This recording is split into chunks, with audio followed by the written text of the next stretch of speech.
गुरुजी के good morning messages और ringtone के लिए हमारा व्हाट्सएप चैनल सब्सक्राइब करें।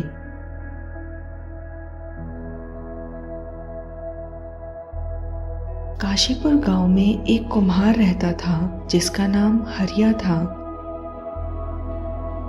हरिया मिट्टी के बर्तन बनाता था और उन्हें बेचकर जो पैसे मिलते उससे अपना और अपने परिवार का पालन पोषण करता था। उसी गांव में एक सेठ लालचंद रहता था। सेठ लालचंद गांव के भोले भाले लोगों को कर्ज देता था और उनसे खूब ब्याज वसूलता था।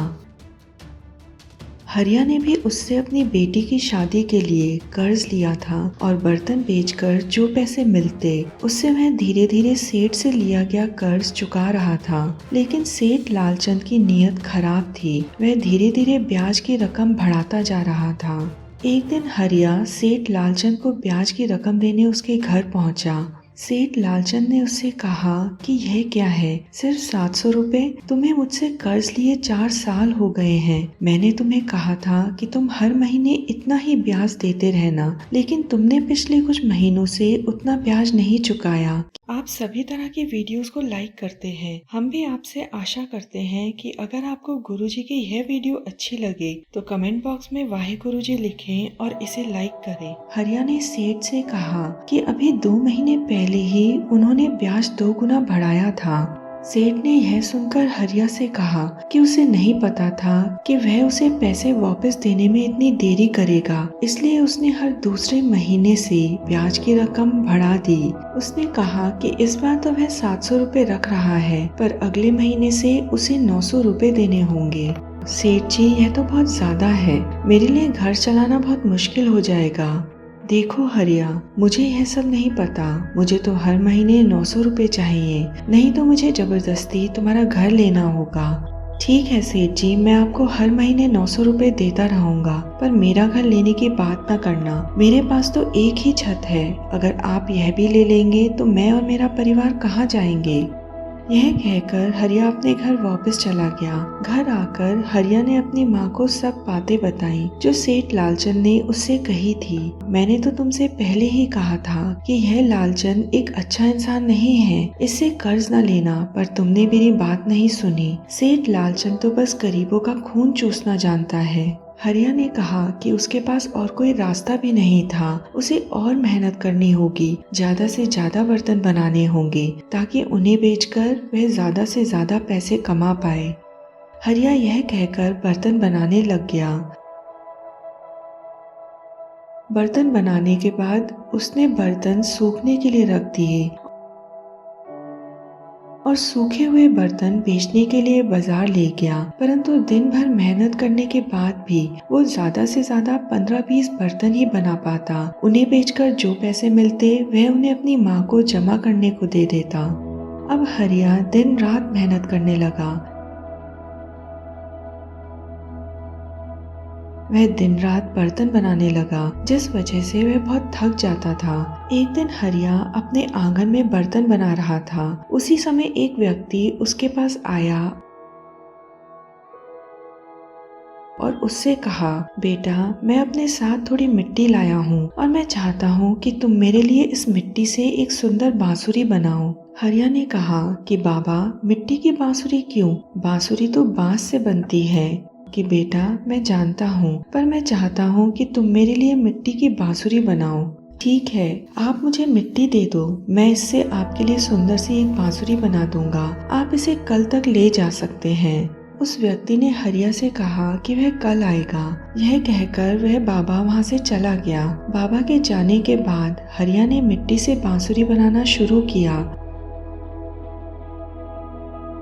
थोड़ी देर में हरिया ने मिट्टी की सुंदर बांसुरी तैयार कर दी। हरिया ने उस बांसुरी पर सुनहरा रंग किया, जिससे वह बहुत सुंदर दिखने लगी। दूसरे दिन बाबा हरिया के पास आया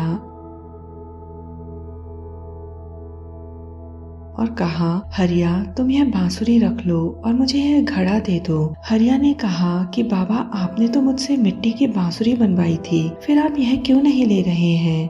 बाबा ने कहा कि उसे किसी काम के लिए मिट्टी की बांसुरी की जरूरत थी, पर अब उसे उसकी जरूरत नहीं है, उसे तो यह मिट्टी का घड़ा चाहिए।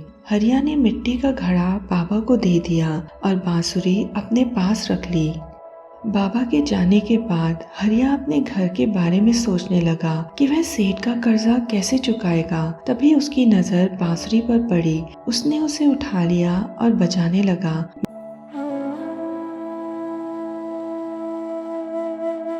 बांसुरी से बहुत मधुर धुन निकल रही थी। हरिया ने जब अपने घर के आंगन की ओर देखा तो पाया कि हर तरफ मिट्टी के घड़े ही घड़े थे।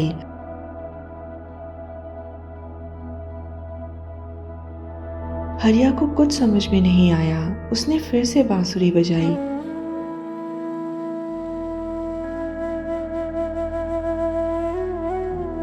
वह जितनी बार बांसुरी बजाता आंगन में मिट्टी का एक घड़ा भर जाता। उसे लगा कि यह कोई जादुई बांसुरी है और वह बाबा भी कोई जादूगर ही हैं जिन्होंने उसकी मदद की। देखते ही देखते हरिया के पास बहुत घड़े इकट्ठे हो गए। उसने सारे घड़े इकट्ठे किए और उन्हें बेचने बाजार की ओर चल दिया। सारे घड़े बेचकर उसकी अच्छी कमाई हुई। घर आकर उसने सारे पैसे अपनी माँ को दिए। इस तरह 1 महीना बीत गया। हरिया ने बाजार में एक नई दुकान खरीदी और अब वह उसी दुकान में बैठकर घड़े बेचने लगा।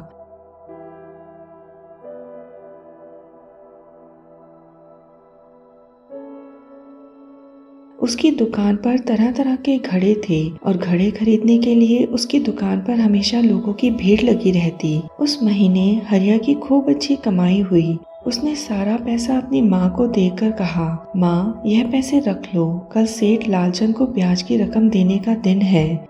दूसरे दिन उसने अपनी माँ से 900 रुपए मांगे तो माँ ने कहा, हरिया इस महीने सेठ को 900 रुपए नहीं देने। इस महीने हमने अच्छी कमाई की है, इतने कि हम उसके सारे पैसे एक ही बार में दे सकते हैं। यह सारा पैसा ले जाओ और उस लालची सेठ का सारा हिसाब कर दो।